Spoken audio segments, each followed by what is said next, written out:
Hello मेरे प्यारे साथियों, कैसे हैं आप लोग। आई होप मस्त होंगे, स्वस्थ होंगे और बिल्कुल जबरदस्त होंगे। साथियों, जैसा कि हम लोगों ने पिछली क्लास में पढ़ा था प्रकाश के बारे में, पूरा अच्छी तरीके से हम लोग ने एक एक डिटेल को पढ़ लिया था। अब जो हम लोग का फिजिक्स का चैप्टर चल रहा है कौन सा, तो प्रकाश का परावर्तन। मैंने आप लोग को पहली क्लास में ही बताया था कि जो फिजिक्स होती है ना, इसको आप लोग रट्टा मत मारा कीजिएगा। रट्टा मारिएगा समझ में नहीं आएगा, अभी तो रट्टा मार देंगे, आगे चल के आप लोग भूल जाएंगे। इसलिए फिजिक्स को समझ के पढ़िएगा, जितना ज़्यादा समझ के पढ़िएगा उतना अच्छा रहेगा। वैसे तो हम पढ़ाते हैं इतना सही से, अपनी तरफ से अपना पूरा बेस्ट देते हैं कि आप लोग को क्लास में याद हो जाए, घर पे याद करने की जरूरत ही नहीं पड़े। अब जो हम लोग का चैप्टर है प्रकाश का परावर्तन, प्रकाश के बारे में हम लोगों ने पूरा अच्छा तरीके से पढ़ लिया। अब आगे पढ़ते हैं। आगे क्या है हमारा कि प्रकाश स्रोत कहते किसके हो। जैसे यहाँ तो पहले लिखा होगा प्रकाश स्रोत के दो प्रकार होता है। पिछली क्लास में मैंने आप लोग को बताया था कि प्रकाश स्रोत किसे कहते हैं। तो प्रकाश स्रोत जिस वस्तु या जिस माध्यम से प्रकाश निकलती है उसी को प्रकाश स्रोत कहते हैं। प्रकाश स्रोत किसे कहते हैं, तो जिस वस्तु या जिस माध्यम से प्रकाश निकलती है उसी को हम लोग प्रकाश स्रोत कहते हैं। प्रकाश स्रोत दो प्रकार के होते हैं।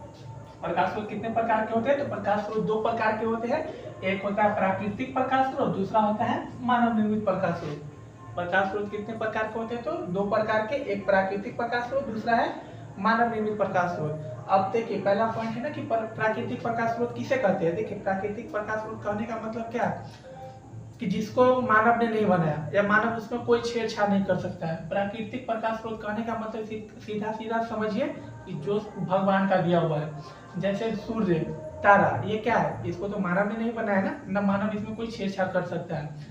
तो प्राकृतिक प्रकाश स्रोत हो गया कि वो जिसको भगवान ने बनाया। जैसे सूर्य और तारा, प्रकाश स्रोत का मतलब जिस माध्यम से प्रकाश निकलती है प्रकाश स्रोत कहते हैं। प्रकाश स्रोत कितने प्रकार के, तो दो प्रकार के। पहला प्राकृतिक प्रकाश स्रोत, दूसरा मानव निर्मित प्रकाश स्रोत। प्राकृतिक प्रकाश स्रोत का एग्जाम्पल कौन हो जाएगा, सूर्य और तारा। अगला है मानव निर्मित प्रकाश स्रोत। अब समझते हैं मानव निर्मित प्रकाश स्रोत होता क्या है।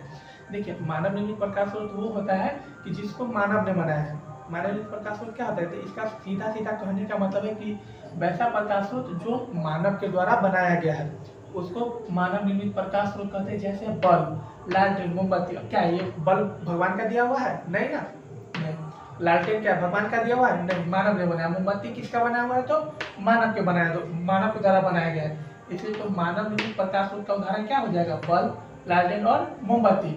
अब अगला, अब देखिए समझते हैं कि समांतर प्रकाश पुंज कहते किसको है। सिंपल भाषा में समझिए कि समांतर प्रकाश पुंज में ना क्या होता है, मान लीजिए अगर कोई वस्तु से प्रकाश निकल जाए, ठीक, मान लीजिए कि ये टॉर्च है, ये टॉर्च है और इससे प्रकाश निकल रहा है और प्रकाश निकल एक ही दिशा में जा रहा है, एक ही दिशा में, एक ही लाइन पे एकदम सामने जा रहा है, उसी को हम लोग क्या कहते हैं, समांतर प्रकाश पुंज। अगला है कि अपसारी प्रकाश पुंज। अपसारी प्रकाश पुंज क्या है, तो एक बिंदु से निकलकर विभिन्न दिशाओं में फैलना। क्या है कि प्रकाश का एक बिंदु से निकलकर विभिन्न दिशाओं में फैलना क्या कहलाता है, तो अपसारी प्रकाश पुंज। देखिए कैसे, ये मान लीजिए कि हमारे एक बिंदु है, ठीक है।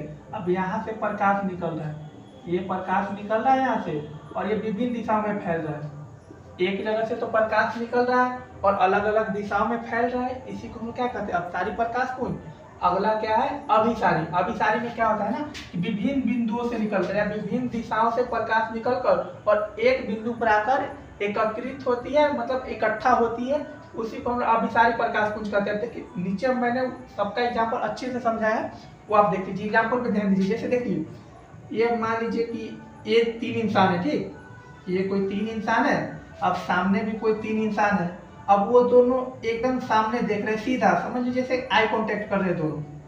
ये 3 है ना, तीनों क्या कर रहे हैं, आई कांटेक्ट कर रहे हैं। आई कांटेक्ट कर रहे क्या, सीधा एक ही लाइन पे कर रहे हैं, समांतर, यानी एक ही लाइन पे पूरा सामने कर रहे हैं ना, इसी को हम लोग कहते हैं समांतर प्रकाश पुंज, ठीक। अगला पॉइंट था हम लोग का क्या, अपसारी प्रकाश पुंज। तो अपसारी प्रकाश पुंज में क्या होता है, जैसे मान लीजिए ये एक इंसान है, मान लीजिए इसका नाम हम लोग कुछ भी रखते हैं, जैसे पप्पू, ठीक, ये पप्पू है। अब पप्पू मतलब वो मत समझ लीजिएगा कि वो एक तरफ से आलू डालो और एक तरफ से सोना निकालो, वो वाला पप्पू नहीं, ये हमारा वाला पप्पू है, ठीक। इसमें क्या हो रहा है ना, पप्पू है और इसके सामने ना एक आम का पेड़ है, ठीक। मान लीजिए क्या है, ये आम का पेड़ है, आम का पेड़ है और यहाँ से मान लीजिए 3 आम निकला हुआ है। ये क्या है, 3 आम निकला हुआ है। पप्पू आम के पेड़ के नीचे खड़ा है और नीचे से ऊपर की तरफ देख रहा है, आम की तरफ, ठीक। ये क्या कर रहा है, पप्पू नीचे से ऊपर देख रहा है आम की तरफ। तो क्या है ना कि पप्पू के आंख से मान लीजिए कि यहाँ से जो प्रकाश निकल रहा है ना, ठीक, अब वो तीनों आम पे दिख रहा है। तो मतलब एक बिंदु से पप्पू के आंख से प्रकाश निकला, अब ये क्या तीनों आम पे पड़ा, ठीक, तो ये विभिन्न दिशा में फैल गया। एक बिंदु से प्रकाश निकलकर विभिन्न दिशा में फैल गया, इसी को हम लोग अपसारी प्रकाश पुंज कहते हैं। अगला समझते हैं, अगला क्या है कि अभिसारी प्रकाश पुंज। ठीक,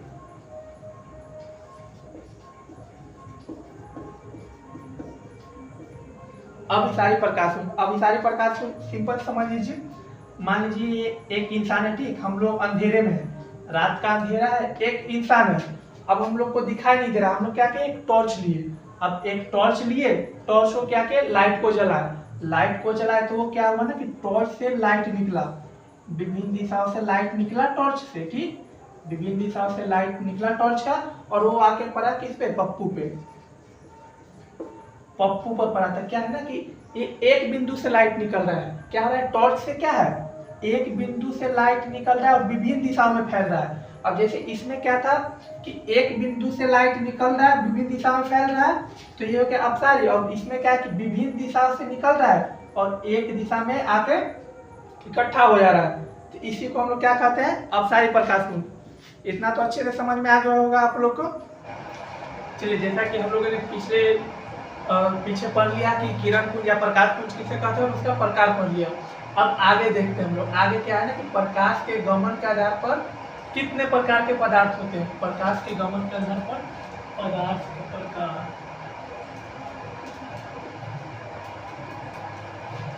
आगे क्या है, प्रकाश के गमन के आधार पर प्रकाश के कितने प्रकार के होते हैं। तो प्रकाश के गमन के आधार पर प्रकाश पदार्थ तीन प्रकार के होते हैं, पारदर्शी पदार्थ, दूसरा है अपारदर्शी पदार्थ और तीसरा है पारभासी पदार्थ। क्या है कि प्रकाश के गमन के आधार पर पदार्थ के कितने प्रकार होते हैं। तो प्रकाश के गमन के आधार पर प्रकाश पदार्थ के तीन प्रकार के होते हैं, पहला है पारदर्शी, दूसरा है अपारदर्शी और तीसरा है पारभासी। अब देखिए एक एक करके समझते हैं कि पारदर्शी क्या होता है, अपारदर्शी क्या होता है और पारभासी क्या होता है। ठीक, अब देखिए समझते हैं पहला पॉइंट, पारदर्शी पदार्थ। पारदर्शी पदार्थ क्या है कि जिस वस्तु से होकर प्रकाश आर पार हो जाए। अब देखिए पारदर्शी पदार्थ में क्या होता है कि पारदर्शी पदार्थ में जिस वस्तु से होकर प्रकाश आर पार हो जाए उसको हम लोग पारदर्शी पदार्थ कहते हैं। जैसे क्या है, वायु, जल, कांच। अब जैसे मान लीजिए एग्जाम्पल समझ लीजिए, ठीक है, पारदर्शी कैसे होगा। अब मान लीजिए क्या है, शीशा है या कांच बोलिए, लेड बोलिए, कुछ भी एक ही है। हम देखिए शीशा है, ये शीशा है और इसमें क्या है ना, हम लोग लाइट जला रहे हैं, ठीक, ये लाइट है, ये लाइट क्या या सूर्य का प्रकाश है। अब क्या शीशा से होकर ना प्रकाश गुजर जा रहा है, आर पार हो जा रहा है, ये शीशा से आर पार प्रकाश हो जा रहा है, इसी को हम लोग पारदर्शी पदार्थ कहते हैं। जल है, मान लीजिए जल, ये पानी है, पानी है, सूर्य का प्रकाश पड़ रहा है यहाँ पे, ये हो गया मान लीजिए ये सूर्य हमारा, अब यहाँ से प्रकाश पड़ रहा है, ठीक। अब ये क्या हो रहा है, पानी के आर पार हो जाएगा, आर पार, इसी को हम लोग क्या कहते हैं, पारदर्शी पदार्थ। अब अगला है अपारदर्शी पदार्थ। अपारदर्शी पदार्थ किसको कहते हैं, तो जिस वस्तु से होकर या जिस पदार्थ से होकर प्रकाश आर पार न हो पाए, मतलब जिस वस्तु या जिस पदार्थ से होकर प्रकाश आर पार नहीं हो सकता है, उसी को हम लोग क्या कहते हैं, तो उसी को अपारदर्शी कहते हैं। जैसे में क्या है कि ईंट, लकड़ी, पत्थर या कुछ भी मान लीजिए, जैसे ईंट हो गया, पत्थर हो गया, लकड़ी हो गया।